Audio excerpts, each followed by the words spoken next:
नमस्कार, मैं दीपक शर्मा और मेरे इस YouTube मंच पर आपका स्वागत है। तो दोस्तों, उत्तर प्रदेश की जीत, मोदी की जीत, शाह की जीत, योगी की जीत, इस जीत का जश्न गोदी मीडिया के स्टूडियो में मनाया जा रहा है। पत्रकार नाच रहे हैं, एंकर नाच रहे हैं और ये जश्न जीत का, इसका वीडियो उतारा जा रहा है।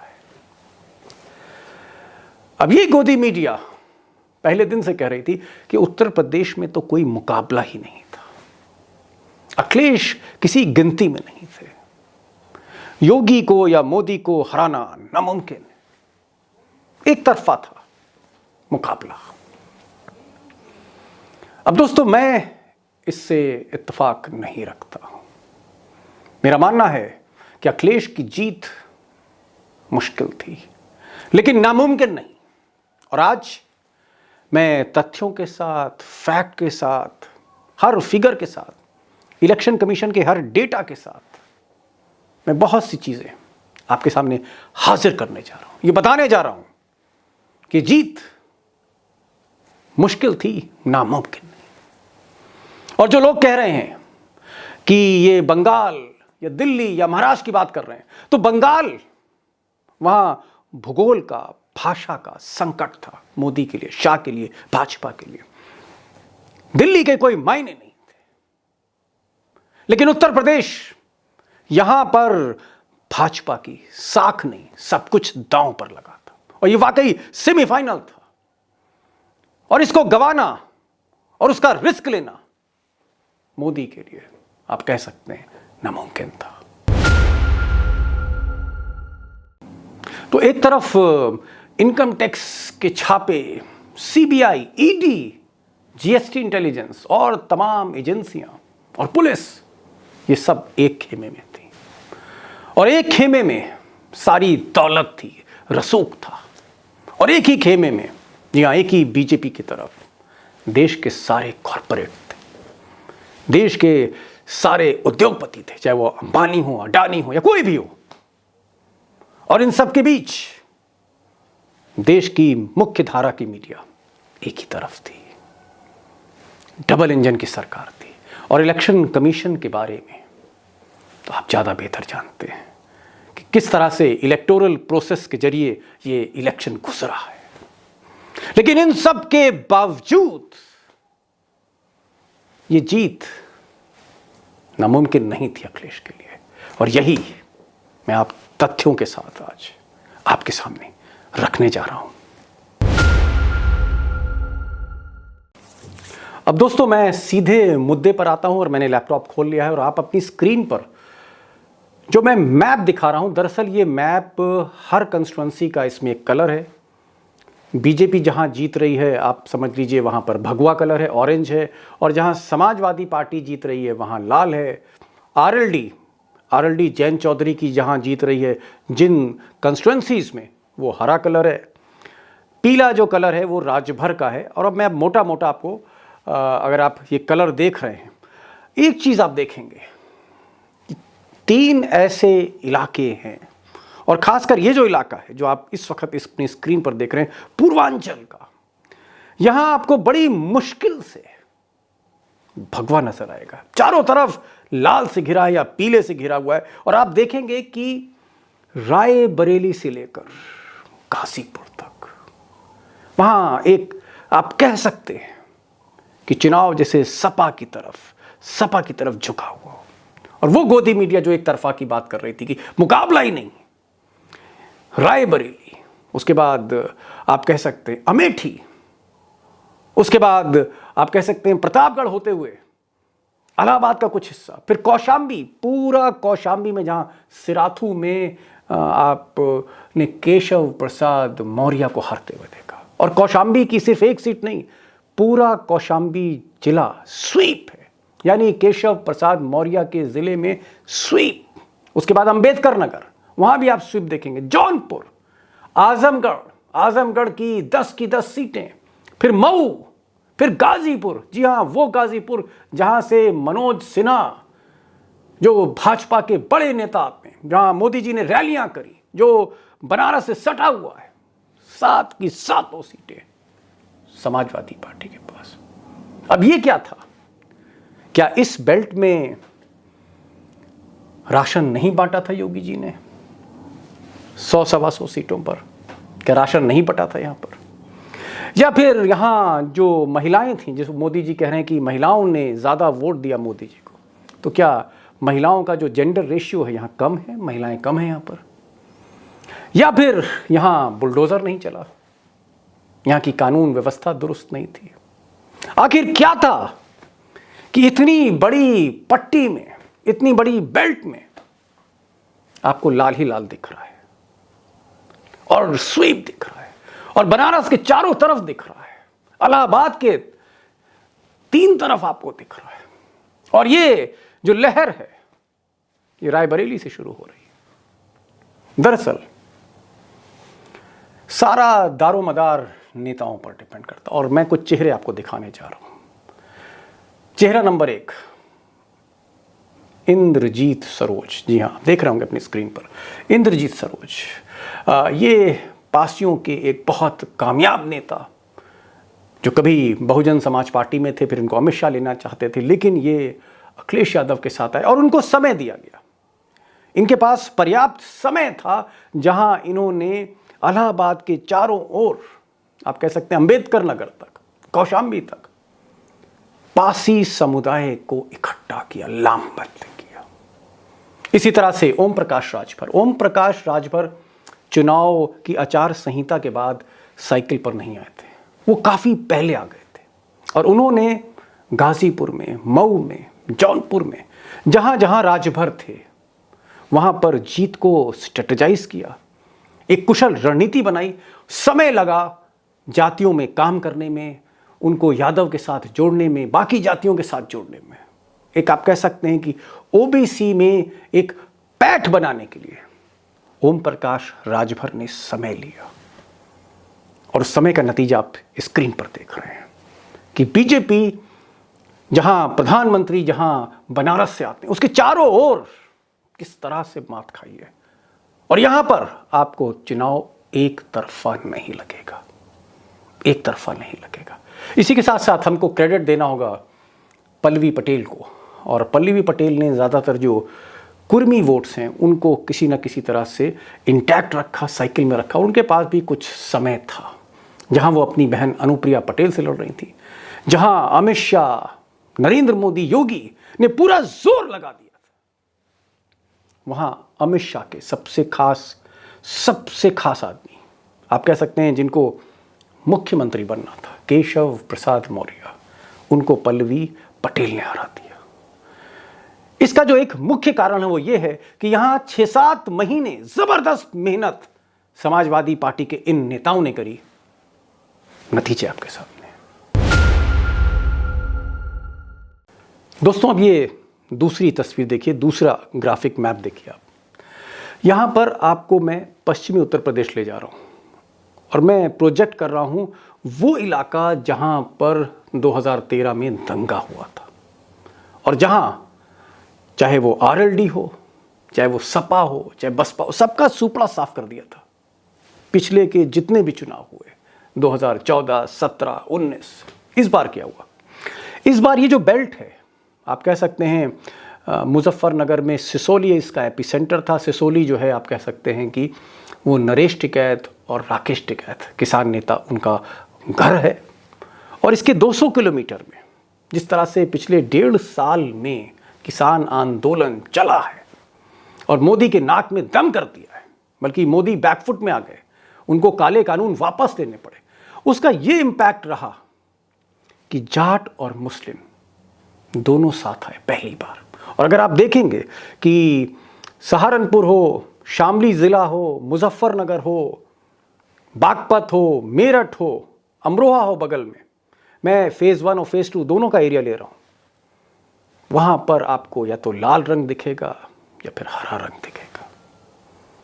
और अगर आरजेडी, आरएलडी और समाजवादी पार्टी अगर ये वहाँ से उतरकर, मेरठ से नीचे उतरकर गाजियाबाद में, फिर उसके बाद अलीगढ़ में, मथुरा में और आगरा में फोकस करती, 6-7 महीने तक वहां सभाएं होती।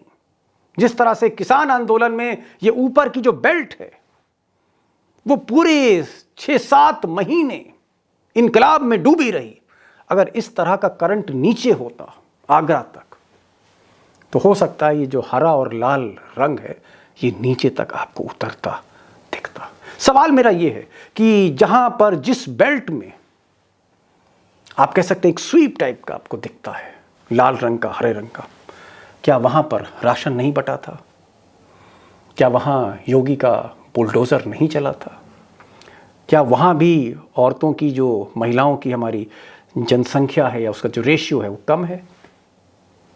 वहां क्यों नहीं योगी और मोदी की बयार चली? क्योंकि वहां मेहनत की गई, वहां साल भर मेहनत हुई, भाईचारा समितियां बनी, काम किया गया गांव में, कस्बों में, और जीत को मुमकिन बना दिया गया। अब दोस्तों ये तीसरा मैप देखिए, तीसरा ग्राफिक देखिए।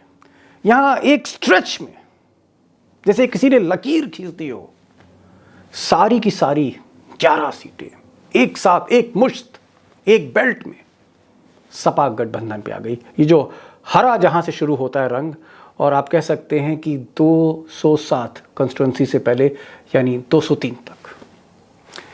अब ये जो यादव बेल्ट है थोड़ी सी सिमट गई है, लेकिन इसका विस्तार किया जा सकता था। अगर आप एक स्ट्रेच में एक के बाद आप जीतते चले जा रहे हैं तो आप दोनों तरफ उसका विस्तार कर सकते थे, और यहां जरूरत थी शिवपाल की।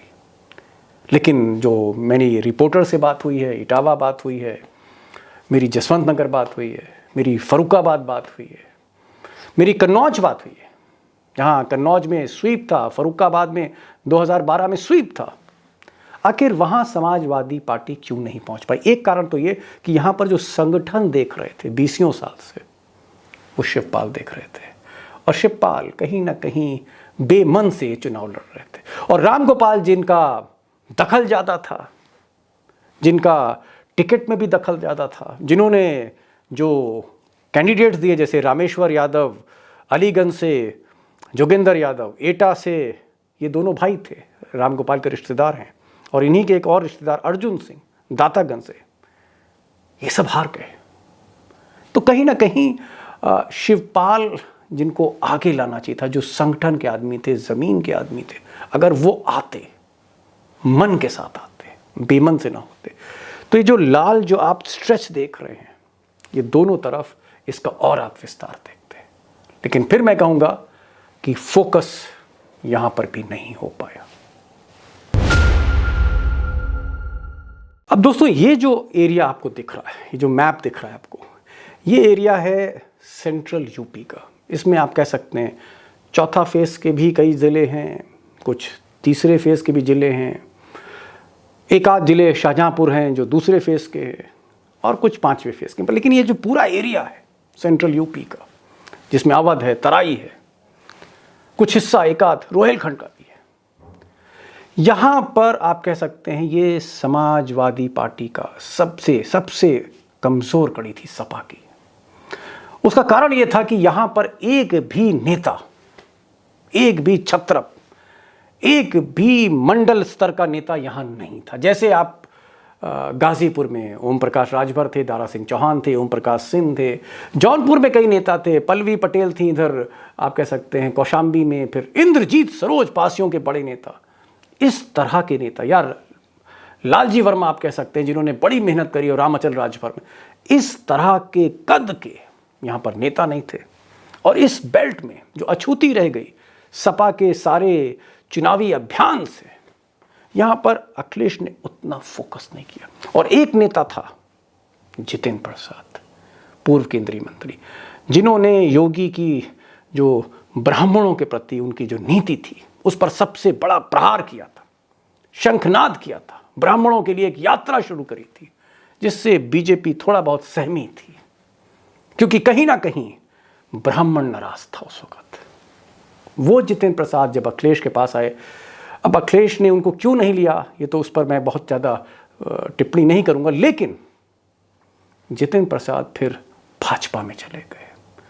और हम देखें कि इस बेल्ट में समाजवादी पार्टी न फोकस कर पाई और ना ही वोट खींचने के लिए, ओबीसी को अपनी तरफ लाने के लिए, वो केमिस्ट्री बिठाने के लिए कोई नेता नहीं था। और यहीं पर मोदी जी ने सबसे ज़्यादा रन बना दिए। अब दोस्तों, एक चीज़ आपने नोट करी होगी कि जिन बेल्ट में, जिन क्षेत्र में, जिस पट्टी में नेता थे समाजवादी पार्टी के पास, चाहे वो ओबीसी के हों, चाहे वो दलित नेता हों, अगर उन्होंने मेहनत करी, उनको वक्त मिला, तो आपने देखा कि वहाँ पर समाजवादी पार्टी स्वीप कर गई।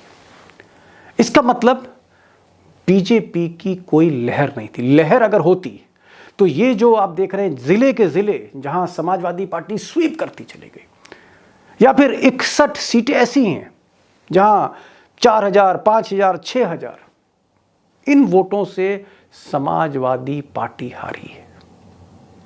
इसका मतलब यह है कि अगर थोड़ा सा और प्लान्ड वे में, अगर रणनीति थोड़ी और कुशल होती, समय और ज़्यादा होता, साथी कुछ ज़्यादा होते, तो आप कह सकते हैं कि यह मुकाबला फोटो फिनिश पे खत्म हो सकता था, कांटे की टक्कर थी। जैसे मिसाल के तौर पर एक इत्तेफाक और देखिए कि पोस्टल बैलेट ने या सर्विस बैलेट ने, सर्विस बैलेट का मतलब है 3 तरह के बैलेट थे। एक तो पोस्टल बैलेट था कर्मचारियों का, फिर सर्विस बैलेट जो पुलिस के या होमगार्ड के जो सिपाही हैं, दरोगा हैं, वो अपने गृह जनपद से बाहर तैनात होते हैं, तो वो सर्विस बैलेट से चुनाव में मतदान देते हैं। और एक जो नया शुरू किया था इन्होंने कि जो सीनियर सिटीज़न हैं या दिव्यांग हैं, उनके घर जाके वोट लिया जाएगा, ये भी एक तरह का पोस्टल बैलेट था, 3 तरह के।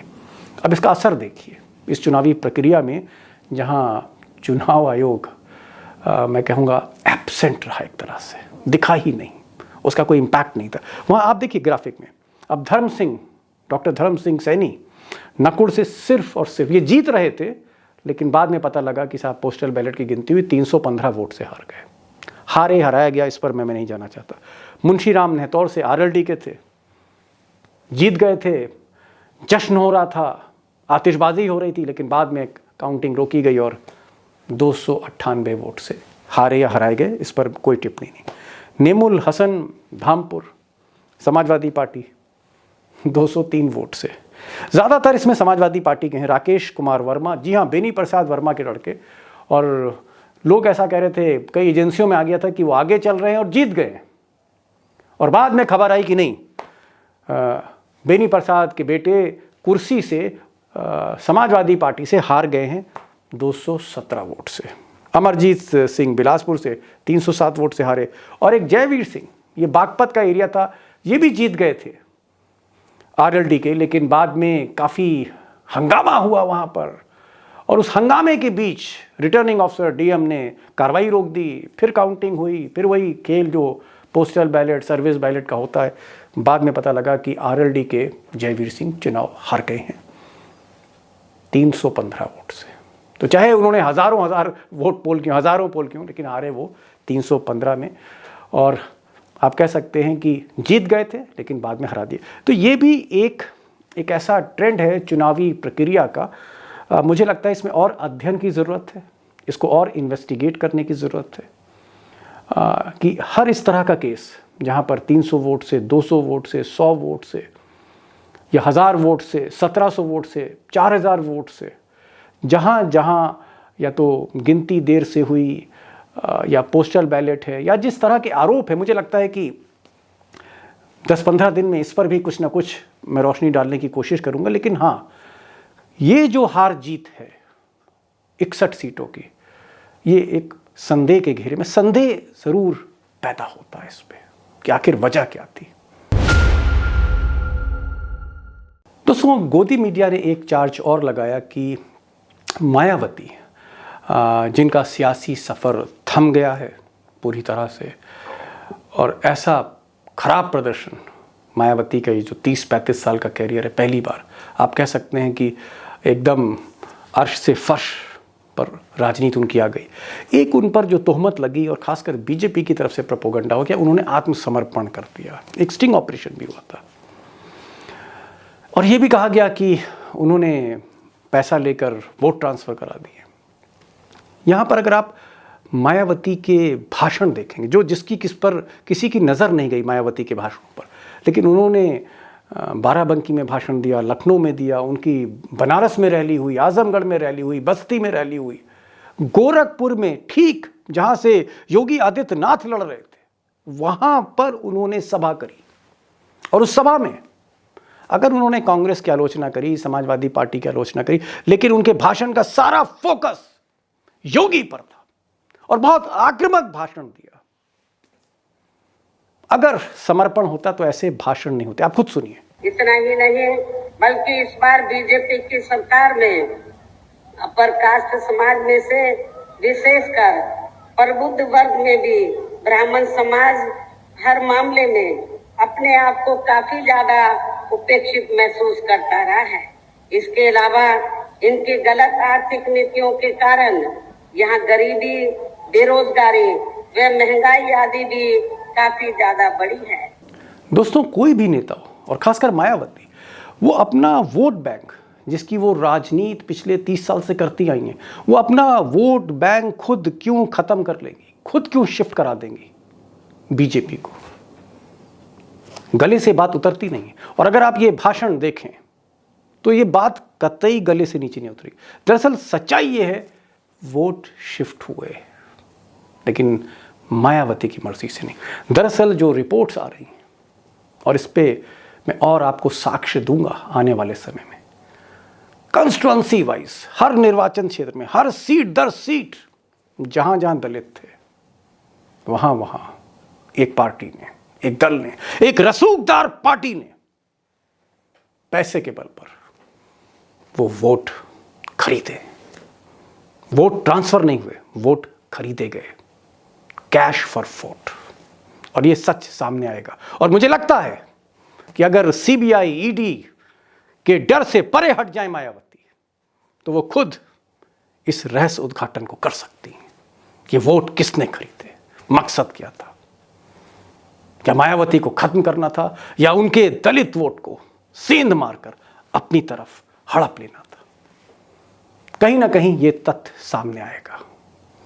वोट मायावती ने ट्रांसफर नहीं करा, ऐसा उनकी स्पीचेस अगर आप जाके यूट्यूब पे सुनिए, उनकी सारे भाषण सुनिए, सारा फोकस भाजपा पर प्रहार कर रही है। शायद उनको पता लग गया था कि उनका वोट खरीदा जा चुका है, ऐसा मुझे लगता है। तो ये वोट खरीदा गया, और हो सकता है अगर बहन जी हिम्मत करें तो खुद खुलासा कर सकती है। दोस्तों, जिस तरह से चुनाव आयोग और चुनाव आयोग के जितने भी आयुक्त थे, इलेक्शन कमिश्नर थे, सब के सब उत्तर प्रदेश के थे, सब के सब प्रधानमंत्री मोदी के करीबी थे, जिसमें अनूप चंद्र पांडे जो भाजपा के समय में उत्तर प्रदेश के मुख्य सचिव थे, रिटायर हुए। रिटायर होने के बाद जिस तरह से वो इलेक्शन कमीशन में कमिश्नर बनाए गए, तभी से विपक्ष में ये बात चल रही थी कि इस बार बहुत कुछ उम्मीद इस बार आप चुनाव आयोग से ना करिए, और कुछ वैसा ही ज़मीन पर दिखा। और इसकी वजह से जो ईवीएम बदलने की बातें हुई, जो पोस्टल बैलेट, जिसकी वजह से कई समाजवादी पार्टी के लोग हार गए उम्मीदवार, वो पोस्टल बैलेट कहीं कूड़े की गाड़ी में मिले, कहीं थोक के भाव कलेक्ट्रेट के बाहर मिले, जिसके हमने वीडियो देखे। या बनारस में जिस तरह से ईवीएम की मशीनें, जिनको आप कह सकते मिस हैंडल किया जा रहा था उनके ट्रांसपोर्टेशन को लेकर, या सुरक्षा नहीं थी, या और भी बहुत से इस तरह की शिकायतें आई, और उन शिकायतों पर कार्रवाई नहीं हुई। जिस तरह से चिट्ठियाँ लिखी गई कि ये जो चीफ सेक्रेटरी है, ये जो डीजीपी हैं, ये जो होम सेक्रेटरी हैं, ये योगी के खासम खास लोग हैं, कुछ चुने हुए उनके डीएम हैं, रिटर्निंग ऑफिसर्स हैं, कोई कार्रवाई नहीं हुई। और बाद में जिस तरह से ईवीएम का आपने खेल देखा, कहीं ट्रक से जाते हुए छोड़ के भाग गए, या पोस्टल बैलेट जगह जगह मिले, ये सब एक कहीं ना कहीं सवाल खड़ा करते हैं। और मैं नहीं कहूँगा, आज एक सोशल मीडिया पे एक ऑडियो रिकॉर्डिंग जो बताया जा रहा है, अनवेरीफाइड है, लेकिन बताया जा रहा है कि एक पोलिंग ऑफिसर हैं जो बात कर रहे हैं, जिसके बाद अखिलेश यादव ने एक ट्वीट भी किया। अगर इसका कुछ अंश सुनिए, हालांकि अनवेरीफाइड है, ये जांच का विषय है, इलेक्शन कमीशन को, अदालत को इसकी जांच करनी चाहिए कि ये कौन पोलिंग ऑफिसर है, जो बता रहा है कि उसके सेंटर में मशीन बदली गई थी? और क्या ये सिर्फ एक पर्टिकुलर कंस्टिट्यूंसी तक है या इसका विस्तार है या और भी जगह? ये भी एक बहुत बड़ा सवाल है। मैं चाहता हूं आप थोड़ा सा अंश सुने, हालांकि मैं कहूंगा कि ये वेरीफाइड है, अनवेरीफाइड है ये। आप गाजीपुर में ड्यूटी कर रहे थे? हाँ, वहाँ पे मतलब कासिमाबाद था हमारा। कासिमाबाद में हाँ। पीठासीन अधिकारी हैं। हम्म। तो जब आपका ईवीएम सब बदल दिए तो आपको बोलना चाहिए कम से कम। मैंने बोला मैंने अच्छा, तब क्या बोले उस पहले एसओ बोला। हाँ पहले एसओ हड़काना शुरू किया कि 2 मिनट लगेगा मास्टर साहब, नौकरी भी जाएगी और आप जाएंगे जेल। हाँ। दोस्तों, एक बात जो लोगों को समझ नहीं आ रही, तटस्थ मीडिया को समझ नहीं आ रही, या बीजेपी के जो समर्थक नहीं, खासकर अगर आप कहें जो सवर्ण मतदाता हैं, जो कोर वोट है, जो परंपरागत वोट है, कोर वोट है बीजेपी का, यानी आप कह सकते हैं ब्राह्मण या क्षत्रिय या वैश्य या कायस्थ, और खासकर जो शहर में रहने वाले, इनके बियॉन्ड अगर आप चाहते हैं, इनसे परे हटकर अगर आप लोगों से बात करते हैं, आप छात्रों से बात करते हैं, आप किसानों से बात करते हैं, आप पिछड़ों से बात करते हैं, या फिर आप दलितों के बीच में जाते हैं, कहीं ना कहीं एक नाराज़गी थी, कहीं ना कहीं एक नाराज़गी थी, और खासकर महंगाई को लेकर, बढ़ती बेरोज़गारी को लेकर। और जो फ्री राशन की बात है, मैंने आपको बताया इस मैप में कि फ्री राशन अगर वाकई एक सरकार है, एक नीति है, एक क्षेत्र है, तो फिर रायबरेली से लेकर गाज़ीपुर तक ये जो 100-150 सीटें हैं, क्या यहाँ राशन नहीं बटा? क्या मेरठ से लेकर सहारनपुर, अमरोहा, मुरादाबाद यहाँ राशन नहीं बटा कि बीजेपी यहाँ पर दिखी नहीं जिस तरह से दिखनी चाहिए थी? क्यों कुछ खास पट्टियों के बीच में, बेल्ट्स के बीच में बीजेपी का सुपड़ा साफ हो? कई जिले ऐसे हैं जहाँ 10 की 10 सीटें, 7 की 7 सीटें, 3 की 3 सीटें, 5 की 5 सीटें बीजेपी हारी है। तो क्या उन निर्वाचन क्षेत्रों में, इलाकों में राशन नहीं बटा था? क्या वहाँ पर महिलाएं कम थी? ऐसे बहुत से सवाल हैं कि वहाँ कानून व्यवस्था को लोगों ने सराहा नहीं। मैंने कहा कि जहाँ मेहनत हुई, जहाँ पर सपा वोटर तक पहुँची या वहाँ ठहरी, वहाँ पर नतीजे देखने को मिले हैं। इसीलिए मैं कहूँगा कि फिर भी अगर आप 61 सीटों का अंतर देखें, यहाँ पर बहुत कम मार्जिन से 300, 500, 1100, 1200 वोट से समाजवादी पार्टी हारी है। या कुछ सीटों पे जहां मेहनत हो सकती थी, मेहनत नहीं की गई, तो वाकई ये फोटो फिनिश होता। अगर आप मेरी बात से सहमत नहीं हैं, इन कारणों से सहमत नहीं हैं, तो मैं चाहूँगा कि आप कमेंट्स ज़रूर भेजें, और मैं ये भी चाहूँगा कि कुछ और कारण जो मुझसे रह गए हों उसका भी सुझाव आपने। मैंने सिर्फ कोशिश ये करी थी कि जो चुनाव ज़मीन पर जैसा दिख रहा था, जिसकी वजह से अमित शाह में हड़बड़ाहट थी, उनको पश्चिम का प्रभारी बनाया गया, जिस तरह से मोदी जी को कैंप करना पड़ा, नवंबर से दिसंबर के बीच में प्रधानमंत्री ने उत्तर प्रदेश में 22 रैलियां करी, सभाएं करी, वो बार बार कैंप करते रहे, हमने ऐसा पहले नहीं देखा था। और वो जो भीतरघात था भाजपा के भीतर, जिसकी वजह से उनकी कई रैलियों में भीड़ नहीं दिखी, या फिर उनके विधायक, एक नहीं, दो नहीं, दर्जनों विधायक खदेड़े गए, और जहां समाजवादी पार्टी ने फोकस किया वहां मंत्री हार गए, वो चाहे मुख्यमंत्री के उम्मीदवार केशव प्रसाद मौर्य हो। मुझे लगता है कहीं ना कहीं संसाधन, कहीं ना कहीं एक इतनी बड़ी ताकत के खिलाफ एक अखिलेश, या फिर कुछ एरिया में एक जयंत चौधरी, या फिर एक ओम प्रकाश राजभर, और वो ओम प्रकाश राजभर जो पिछले 5 साल से नहीं लड़ रहे थे, वो पहले बीजेपी में थे। ऐसे कई मुद्दे हैं जिससे लगता है कि अगर थोड़ी मेहनत और होती, थोड़ा किस्मत ने साथ दिया होता, खासकर ये जो बहुत कम वोटों से जो हार है, जहाँ पर कि 90,000 इधर पड़ा, 92,000 इधर पड़ा, या 90,000 इधर बीजेपी को वोट मिले और 89,000 या 500 कम वोट समाजवादी पार्टी को पड़े, ये थोड़ा सा समझ से परे है और इसकी भी एक अध्ययन की ज़रूरत है, इसको इन्वेस्टिगेट करने की ज़रूरत है। इतने बड़े पैमाने पर इतनी कम अंतर से हार, ये भी कुछ कहती है। लेकिन इन सब के बीच मुझे लगता है कि समाजवादी पार्टी ने कम संसाधनों से इनकम टैक्स के छापे पड़ाए गए, फंडिंग बहुत ही पुअर थी, एक तरफ 36 हेलीकॉप्टर, एक तरफ 1 हेलीकॉप्टर या 2 हेलीकॉप्टर, ऐसे बहुत से विषय हैं। लेकिन मैंने आज आपको 5 प्रमुख कारण बताए हैं और मैं उस पर आपका कमेंट चाहता हूं और सुझाव चाहता हूं। आज बस इतना ही और ये सिलसिला जारी रहेगा। राष्ट्र के तमाम और मुद्दे हैं, वो भी मैं आपके सामने कहीं ना कहीं उनको डाइसेक्ट करता रहूँगा। और जो गोदी मीडिया छोड़ देती है, आप तक जो सच नहीं दिखाती है, उस सच को परखना और आप तक पहुंचाना, मुझे लगता है ये मेरा एक मकसद है और वो जारी रहेगा ईमानदारी के साथ। आज बस इतना ही। नमस्कार।